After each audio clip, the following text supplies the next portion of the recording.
Bienvenue dans cette nouvelle vidéo dans laquelle on va parler du paramètre sampler ici que vous avez dans tous les générateurs d'images par intelligence artificielle. Alors moi je fais des vidéos surtout sur Stable Diffusion et si vous avez eu l'occasion de tester Stable Diffusion, que ce soit en local ou en ligne avec Dream Studio par exemple, un outil dont j'ai déjà parlé, vous avez remarqué ce paramètre ici, le sampler, qui est en fait l'algorithme que vous souhaitez utiliser pour la génération de votre image. Donc là, actuellement, sur cette installation, j'ai 8 algorithmes, et en général, ce sont exactement les mêmes algorithmes que vous allez retrouver sur toutes les versions de Stable Diffusion, ou la version en ligne sur Dream Studio. Alors, ces algorithmes sont à peu près similaires, hein. La formule qui permet d'aboutir à une image, c'est sensiblement la même chose. Ce qui va changer, ça va être la vitesse de calcul, et effectivement le résultat final va légèrement changer. Donc là vous voyez, j'ai 8 images qui ont été générées avec ce même prompt, et chaque image a été générée avec un algorithme différent.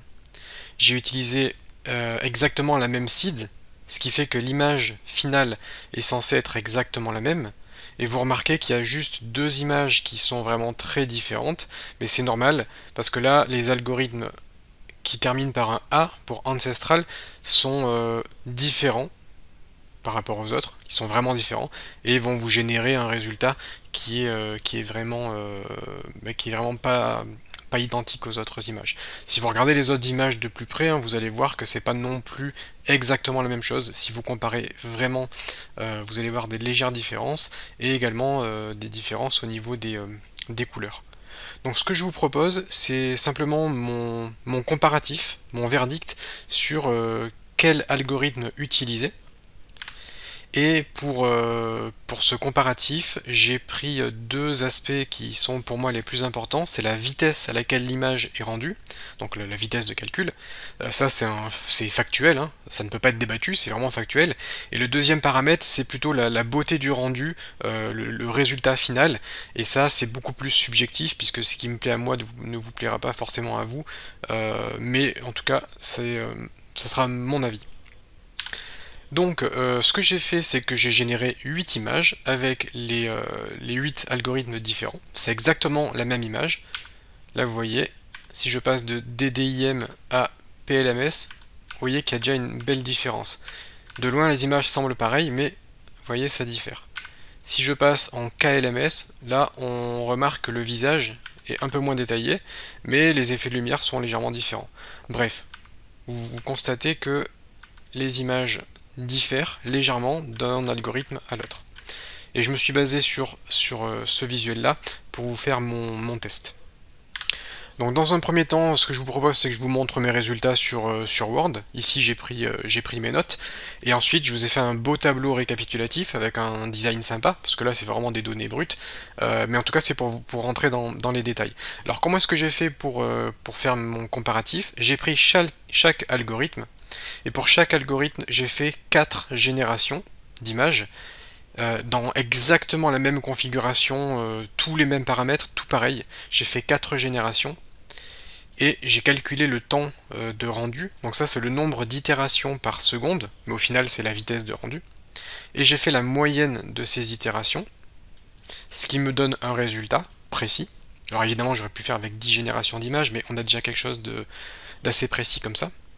Et j'ai classé les algorithmes de 1 à 8, puisqu'il y a 8 algorithmes, et j'ai créé quelque chose qui s'appelle le rang vitesse. Donc par exemple, le DDIM est classé 3ème, donc au classement général, c'est le 3ème algorithme le plus rapide. Donc vous allez voir, ça se joue à pas grand chose non plus. DDIM étant souvent l'algorithme par défaut, mais ça dépend des versions de Stable Diffusion. Des fois ça va être PLMS ou des fois c'est KLMS. Bref, l'algorithme par défaut peut légèrement différer. Donc PLMS, pareil, j'ai fait 4 rendus et j'ai eu une vitesse moyenne de 4,9. Donc vous voyez, c'est sensiblement pareil que DDIM. En plus de la vitesse, j'ai fait un rang visuel. Alors le rang visuel, c'est, comme je vous l'ai dit, juste mon propre avis. Qu'est-ce que je pense de la photo qui a été générée. Donc DDIM, je le classe au rang 5, à égalité avec le K-Euler. Donc pour moi le rang visuel est à égalité. Dans le DDIM j'ai eu de meilleurs détails et dans le KEuler j'ai eu de meilleurs effets de lumière. Bon, pour le PLMS en revanche pour moi c'est le numéro 1 en termes de visuel. Il est très légèrement plus lent par rapport à par exemple à DDIM, ça se joue à pas grand chose, mais selon moi le visuel est quand même meilleur. Si je vous refais la comparaison, voici le DDIM et voici le PLMS qui pour moi a le meilleur rendu. Vous voyez quand je passe d'une image à l'autre, je trouve qu'on a quand même beaucoup plus de détails avec le PLMS. Donc pour moi c'est le premier en termes de rendu. Bon, je vais passer un petit peu plus vite parce que là c'est que des chiffres. Donc à KLMS, on a une vitesse moyenne de 4,98. Donc globalement c'est la même chose. Il est quand même classé numéro 4 en termes de rang en vitesse, sachant que le PLMS est rang 5, mais vous voyez que ça se joue vraiment à pas grand chose. Au niveau du rang visuel, on est dans la moyenne. On est classé 4ème sur 8. Le KDPM2, alors là par contre on a un algorithme qui est beaucoup plus lent, sensiblement plus lent. On voit qu'on a une moyenne à 2,63, donc grosso modo c'est 2 fois plus lent qu'à peu près n'importe quel autre algorithme. Donc je l'ai trouvé vraiment très lent. Idem pour le KDPM2A qui est également très lent. Ils sont classés 6ème et 7ème en termes de vitesse. En revanche, le KDPM2 je le classe numéro 2 au niveau du visuel. Je le classe numéro 2 parce que je l'ai trouvé vraiment pas mal. Le KEuler est pour moi l'algorithme le plus rapide. C'est le plus rapide avec une moyenne de 5,32 itérations par seconde. Il est classé numéro 1. Et comme je l'ai dit tout à l'heure, il est classé numéro 5 en termes de visuel. Il a pour moi les meilleurs effets de lumière par rapport à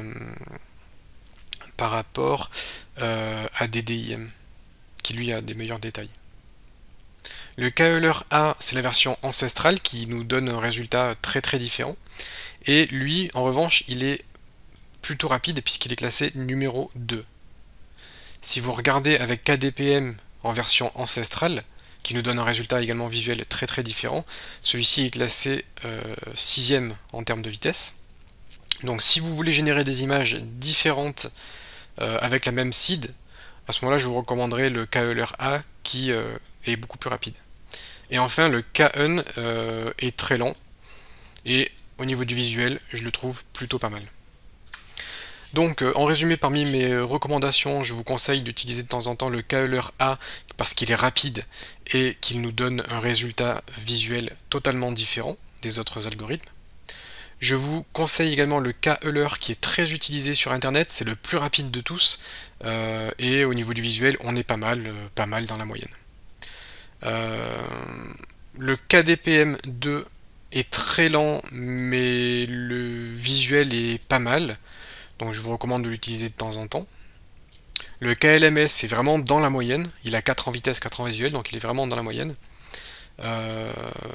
Et ensuite le PLMS c'est pour moi le meilleur visuel. Et ensuite le DDIM plutôt rapide, visuel plutôt ok. Alors sur internet j'ai trouvé une image comparative. Ici avec un exemple. C'est la même chose que moi en fait. On a une image qui a été générée, enfin on a plein d'images qui ont été générées avec tous les algorithmes et vous pouvez avoir un aperçu des différences entre les images selon les algorithmes. Donc ça c'est en très haute résolution, vous pouvez vraiment zoomer sur l'image pour faire une idée, mais vous voyez que globalement c'est sensiblement la même chose, à quelques détails près. Et on a évidemment les deux algorithmes qui se terminent en A, qui donnent un résultat totalement différent. Donc maintenant ce que je vous propose c'est ma diapo avec mon avis global. Je vous fournirai ces diapos de façon à ce que vous puissiez les avoir sous forme de mémo, si ça vous intéresse. Encore une fois, il ne s'agit que de mon avis. Pour ce qui en est de la vitesse, ça c'est factuel. Pour ce qui en est du visuel, ça n'est que mon avis. Et ensuite, dans la rubrique avis global, c'est ce que je vous recommande le plus d'utiliser. Ensuite, ça sera à vous de voir. Si vous voulez quelque chose avec un très bon visuel, ben, vous regarderez la colonne visuelle. Et si vous voulez quelque chose de très bon en vitesse, vous regarderez dans la colonne vitesse. Pour les algorithmes KDPM2A et KELR-A, je n'ai pas donné mon avis au niveau du visuel, parce que pour moi, ça n'est pas comparable. Ce n'est pas comparable avec les autres algorithmes qui nous donnent tous le même résultat. Ces deux-là nous donnent des résultats totalement différents, donc je ne les ai pas notés en termes de visuel. En revanche, ils ont un grand intérêt, puisque justement le visuel généré est totalement différent, et ça peut donner des choses surprenantes parfois sympas. Donc c'est à tester, et évidemment je vous recommande à ce moment-là de passer par le KELR qui est extrêmement rapide comparé au KDPM2A. Bon, voilà ce que j'avais à dire sur ces algorithmes. Alors évidemment c'était une vidéo beaucoup plus barbante que d'habitude, parce que d'habitude c'est plutôt de la pratique, du visuel et des choses sympas que je vous montre. Là c'était que du blabla, mais j'ai eu énormément de questions en fait sur les différences entre ces algorithmes. En résumé, il n'y a pas beaucoup de différence au niveau du résultat final, bien que si vous regardez en détail les images, c'est quand même différent, donc c'est quand même important de se pencher dessus. Et pour moi, à titre perso, ce qui fait que je fais le choix d'un algorithme, ça va être la vitesse. En général, je pars sur du KELR parce que c'est le plus rapide, ça me permet de générer beaucoup d'images rapidement. Et ensuite, si le visuel est vraiment très très important, à ce moment-là, je teste avec le PLMS qui me donne un résultat qui, selon moi, est très bon. Bon, j'espère que ça vous aura éclairé un petit peu, que ça vous aura donné des pistes pour mieux cerner ces algorithmes. Et évidemment, ça sera à vous de toute façon de tout tester pour voir ce qui vous convient à vous personnellement.